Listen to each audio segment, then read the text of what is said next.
Labrīt vēlreiz visiem, kas pievienojās tagad. Sāksim ar informatīvo daļu. Jāni varbūt. Tātad Domas sēdes darba kārtībā pievienot arī atskaits par lēmumu izpildu, vai patiesībā tie lēmumi, kas vēl ir procesā, pārējie lēmumi visi tiek pildīti vai izpildīti. Par 11. 13. gadu. Runājot par aktuālajiem darbiem, tad situācija ir tāda, kad sakarā ar lielajiem okšņiem, kas pēdējās nedēļas laikā ir bijuši pie mums Latvijā un tādējādi ir traucējuši arī darbus visos mūsu objektos, gan pirmsskolas izglītības iestāties, kā FI projektu ietvaros, gan arī ceļu būvē un dambju būvē. Par pirmsskolas izglītības iestādēm, tad tiek visur vilktas apmetums un dekoratīvais apmetums uz ēku fasādēm, bet gaiss ir mitrs un samērā augsts un ļoti lēnām kļūst viss pasākums, līdz ar to darbi arī nedaudz aizkavējās. Vakardien pie Kaltekas Morupītē strauji sāka paaugstināties ūdens līmenis un bija tuvu tam, lai atkal aplūst Ievu ielas un Nīču ielas mājas. Pašā vakarā pēc 8:00 tikai sanāca situāciju normalizēt un ievadīt šo visu Morupītes ūdens baseinu jaunajā izbūvētajā Morupītes ceļā pie Sūknētavas, kas varbūt arī aizkavēs darbu pieņemšanu, kas ir paredzēta rītā 1. un 2. kārtai, jo tur ir tagad izveidojuši arī smilšu sanesumi, un kas būs arī jāiztīra uz nodošanas. Bet mums situācija pa nakti ir stabilizējusies un nokritusies ap 50 centimetriem. Tā kā būvnieki kontrolē patreiz situāciju un viss arī savu gaitu, kad ūdens līmenis nosēdīsies, lai varētu atsākt būvbeļus atjaunošanu pie caurtekas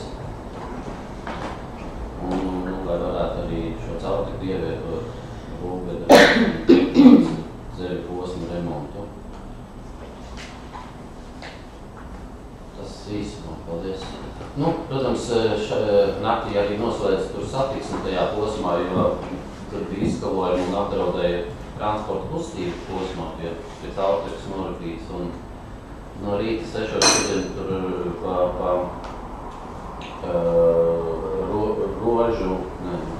bet pa Čirkuru ielu un Portu ielu arī Grēders nobrauc, lai šo apbraucamo ceļu varētu daudz maz normāli lietot. Tā kā patreiz satiksmi šodienas laikā tiks atjaunots, tas aizsarg dāmas un arī ceļus tādā stāvoklī, lai varētu turpināt. Un nākamajā nedēļā jau sākumā praktiski ir plānots, kad viss posms, varbūt izņemot pašu caurtekas gabalu, tātad no Ievu ielas līdz Rožu ielai, praktiski tas būs vienīgais posms, kas nebūs ar asfaltu, pārējais jau būs ar asfaltu. Tas uzliec asfalts. Paldies. Un novēlu visiem priecīgi nolīgot.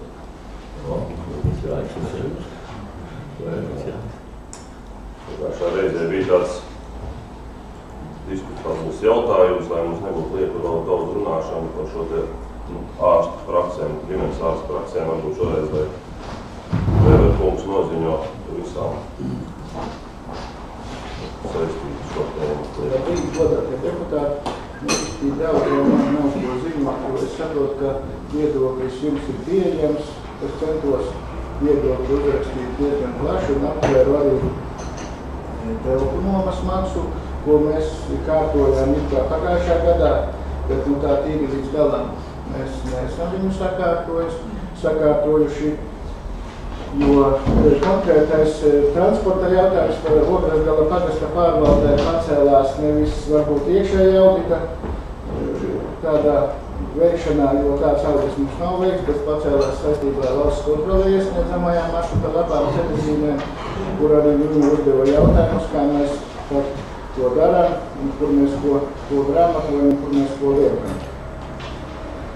Tātad, es jums izstāstīju tajā viedoklī arī to, kā manā ieskatā Ogres novada pašvaldībā ir atrisināta tātad mūsu pašvaldības autonomā funkcija, viena no funkcijām, kas ir veselības aprūpes pieejamības nodrošināšana. Manā ieskatā mēs to darām 3 veidos, tātad esam izveidojuši kapitāla sabiedrību Ogres slimnīcu, tad mums ir izveidota pašvaldības aģentūra Ziednīca, kas arī iesaistās veselības aprūpes pakalpojumu sniegšanā. Un vēl mēs pagasta pārvaldēs izremontējam un nododam nomā, tātad ģimenes ārsta praksēm, vai tie kāda, kuram ir doktorāti, vai vienkārši telpas ģimenes ārstu praksēm, tātad primārās veselības aprūpes pakalpojumu sniegšanai. Un kā zināms, tātad, un kā var arī saprast no mēkā noteikumiem, tad pašvaldība tiešā veidā nevar nodrošināt šo ģimenes ārsta funkciju, tas ir veikt veselības primāro aprūpi, jo tas ir viennozīmīgi nodots tikai un vienīgi ģimenes ārsta praksēm. Jautājums manā skatījumā ir skatāms arī no grāmatvedības viedokļa, jo tā kā pagasti ir norakstījuši, daudz, kur mēs norakstam izdevumus tieši izmaksājot ģimenes ārstiem, kaut kādu daļu vairumā tie kā 40 lati mēnesī, tātad degvielas nodrošināšanai, un tad tiek pretī iesniedz ceļazīmes vai maršrutelapas, kas arī nav pareizi, jo viņiem nav ne patapinājumā tās mašīnas pagastos, un arī, kā es saprotu, kā izriet no ministru kabineta noteikumiem, tad šo pakalpojumu finansē labāk vai sliktāk, vai tomēr valsts, un arī ģimenes ārsti izraksta par saviem pakalpojumiem savus čekus un kārto savu grāmatvedību, kur uzskaita gan ieņēmumus, gan izdevumus, gan tos, ko viņiem sniedz budžets, gan to, ko mēs veicam paši, ejot pie dakteriem, tātad maksājot šīs pacienta nodevas. Īsti, ko vairāk piebilst man nav, un tāda īsta ieteikuma man arī nav, bet ja pašvaldībā mēs gribam iet solīti pretī ģimenes ārstu praksēm un atvieglot viņiem kaut kādu daļu, tad manā ieskatā vajadzētu tomēr būt kaut kādiem saistošiem noteikumiem. Man ir grūti pateikt, kā mēs viņus izdevūsim daudz savai ministrijai. Ja viņus tā dziļāk vērtēs, varbūt, ka tur varētu būt arī kaut kas netikt atļauts, bet jebkurā gadījumā, ja mēs kādu atbalstu sniedzam, tad mums būtu jāsniedz vienoti visā pašvaldībā, varbūt pat ne tikai pagastos, jo citādi iznāk tāda finansējuma kropļošana, jo ir ģimenes ārsti, kas maksā daudz lielākas, gan nomas maksas, un viņiem neviens neko nefinansē, jo braucot pie klienta, viņi tomēr raksta šīs pacienta nodevas par ģimenes ārsta vizītēm. Man ir grūti pateikt, es neesmu vērtējis Ogrē, man arī nav tādas tiesības vērtēt ģimenes prakses, bet tad, kad mēs bijām kontrolē, tad mēs vērtējām arī, piemēram, Krāslavas gadījumā, vērtējām no otras puses, un tad iznāk tā, ka ģimenes ārsti arī ielaid gadu labu izdevumu no savas puses, kuru faktiski viņiem sniedz pašvaldība. Tur ir cita sistēma, viņiem tur vēl ir slimokase, un tas ir cits stāsts, un šajā reizē man vairāk nav īsti ko piebilst. Cik es saprotu, jums teicis risks, kad dubultā var samaksāt par vienu to pašu pakalpojumu, un tad valsts konto un tad pārņas par līdzekļu izšķērdēšanu. Ja? Es šādu risku patreiz nevaru identificēt, jo es neesmu tiesīgs pārbaudīt ģimenes ārstus prakses, kādus izdevumus viņi rāda savā grāmatvedībā, un vai viņi rāda šīs te degvielas maksas kā ieņēmumus, kas viņam tad būtu jārāda, bet ir arī gadījumi, kad viņi saņem kā privātpersona pagastos šos te 40 latus, tad tas ir tāds ar nodokli patreiz neaplikts ieņēmums, ko pašvaldība arī īsti nevar maksāt un nevar norakstīt savos izdevumos. Te ir tie riski. man nav no abām pusēm šobrīd riskus, jo es neesmu kompetents veikt auditu otrā pusē. Man jautājums, tas ir lati vai eiro? Jūs minēt latus vai? Es runāju šobrīd par latiem, jā, bet viņi visi ir pārvēršami. Jaunie ministru kabinetu noteikti, manuprāt, es jums ierakstīju jau eiro. Tie finansēšanā tie 347 eiro, 39 centi, un tātad tas par katru nākamo praksi, otro nākamo praksi, tātad ģimenes ārsts saņem no valsts, tātad katru mēnesi vēl 142 eiro un 29 centīm. Pagājušajā tie bija 240 klāti un 100 klāti. Mēs par to esam diskutējuši, tad jau maija mēnesī pagājušajā, tad, kad mēs novienādojam pagastu pārvaldē šīs te telpu nomasnāsies. Tas ir, protams, jau ceļš uz uzlabojumu, bet, līdz pilnībai, manuprāt, vēl īsti nav. Tad es saprotu, ka pēc iekšējā auditora ieteikuma ir vēlami saistošie noteikumi. Tātad vai ir plānoti strādāt saistoši noteikumi, lai varētu sniegt atbalstu primārai aprūpei? Ieteikums strādāt 17. jūnijā, tad ir jāizvērtē visiem kopā.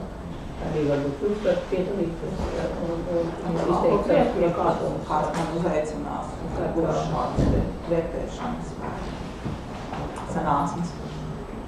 Varbūt tas jāvarētu, tos priekšlikums, varbūt tās iesūtīt un tad varētu apskatīt. Bet man nav jāiesūtums priekšlikumu jūsu.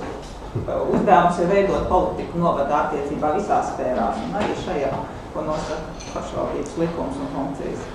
Šī gadījumā es gribēju varbūt tās tomēr iegūt par to, ka tās ir, pirmām kārtām tas ir saistīts ar valsts, jau ir nodota, ministrs kabineta noteikumi nosaka, ka valstī šis pakalpojums ir jānodrošina. Mums ir jāskatās šī te, kā arī Rēverkungs minēja, visu šī te ārstu praksi mums jāskatās kopumā. Mēs nevaram atraut kaut kādu vienu konkrēto gadījumu, un tas ir ilgstošāks darbs, kas būs jāvērtē, kādā veidā mēs varam tur piedalīties. Paldies. Paldies. Nākamā ziņojuma.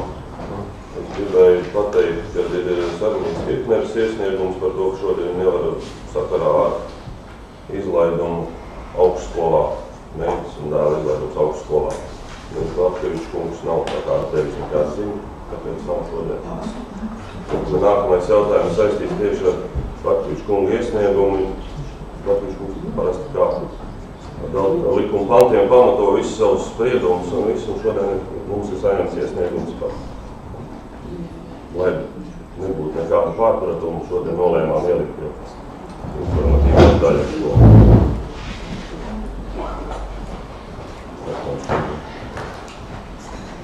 Tātad bijušais domas priekšsēdētājs Bartievičs Žedvīns ir iesniedzis iesniegumu, kur pamatojoties uz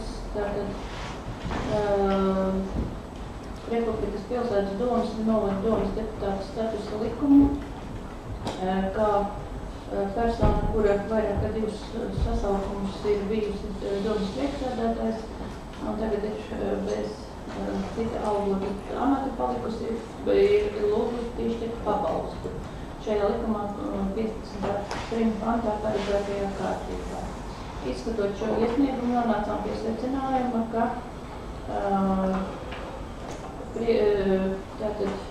priekšsēdētājiem dotajā gadījumā ir atbilstoši likumam par sociālo apdrošināšanu darba ņēmēja status, jo viņš ir Ulmas domas deputāts.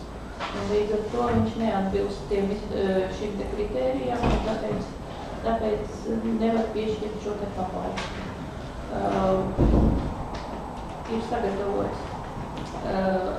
Ir sagatavota atbilde, ja, kur šie te apstākļi ir paskaidroti.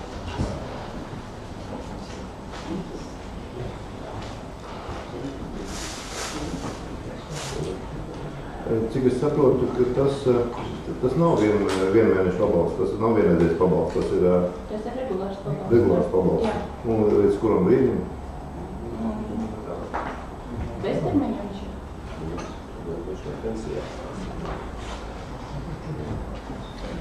proti, ja viņš aizies pensijā un ja tas būs mazāks, tad atkal tur pārējais. Man labāk būtu priekšlikums tāds, ka mēs varētu skatīt tomēr šo jautājumu, ja Edgars Batrīšs tomēr iedod izziņu par apliecinu, kad viņam pienākās šī vecuma pensija, kas apliecina, ka nav darba ņēmējs vai pašnodarbinātā persona. Un izziņa, ka apliecina, ka nesaņem bezdarbnieku pabalstu. Un tad, ja viss šie sakrīta, ja šīs izziņas mums ir iesniedzis, tad mēs varam skatīt no jauna šo jautājumu. Es atvainojos, jūs gribat skatīt domas sēdē šo jautājumu? Nē, ja šīs izziņas iesniedzis. Pirmām kārtām, kāda nepieciešamības vai šādām izziņām ir? Ja ir dotajā gadījumā strīdus nepastāv. Pēc likuma par valsts pensijām ar šī gada 1. janvāri pensijas vecums ir 62 gadi un 3 mēneši. Ja saskaņā ar šo deputātu statusu likumu, tātad bijušam domas priekšsēdētājiem ir atlicis mazāk kā 5 gadi līdz pensijai, tad tas ir viens kritērijs, kas izpildās. Ja? Dotajā gadījumā viņš izpildās. Nav nepieciešamība kaut kādas izziņas iesniegt par šo tematu. Ir zinām viņa dzimšanas dati, ja? Ir likumā atrunāts pensija aiziešanas termiņš, ja? Tātad šis te kritērijs atbilst. Tālāk par to, kad viņš ir darba ņēmējs, tas ir atrunāts likumā par sociālo apdrošināšanu. Tā, to pateikšu.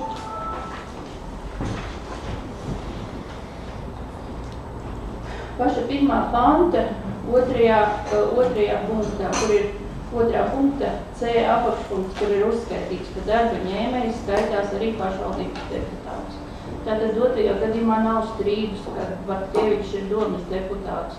Kāda vēl nepieciešama izziņa? Būtu nepieciešams tās pārējās izziņas prasīt tādā gadījumā, ja kaut kas izšķirtos. Bet šajā gadījumā pietiek, ka neizpildās viens no šiem nosacījumiem, ja? Tas ir dotajā gadījumā, ka viņš ir darba ņēmējs, lai nebūtu pamata viņam piešķirt šo pabalstu. Es tikai vēlējos noskaidrot to visu, tāpēc, kad netīšām es biju klāt šī sarunā, un es dzirdēju, ka Bartkevičs kungs teica tā, ka ja jūs man nemaksāsiet šo pabalstu, es jūs to sūdzētu tiesā. Un šāds uzstādījums viņa tomēr ir bijis un skanējis, tāpēc mums ir jābūt pēc iespējas jāatklāt no tā, vai tas likuma burtam viss atbilst. Un šīs izziņas tas vienkārši vēl parādīt to, kas ir vai kas nav, un mēs tādā veidā precizētu. Bet ja jūs uzskatiet, ka tas nav nepieciešams? Mēs esmu lietas kursā, kad VSA varētu viņam izdot kaut kādu izziņu par to, kurā gadā viņš var aiziet pensijā. Tas ir tas pats likuma skaidrojums, ko mēs arī pašlaik darām. Skaidrs, ja jūs uzskatāt, ka nav nepieciešams, ka mums nebūtu iesāšanās darba, tad mēs to varam arī neprasīt. Es domāju, ka iesāšanās darba nebūtu. Paldies. Paldies.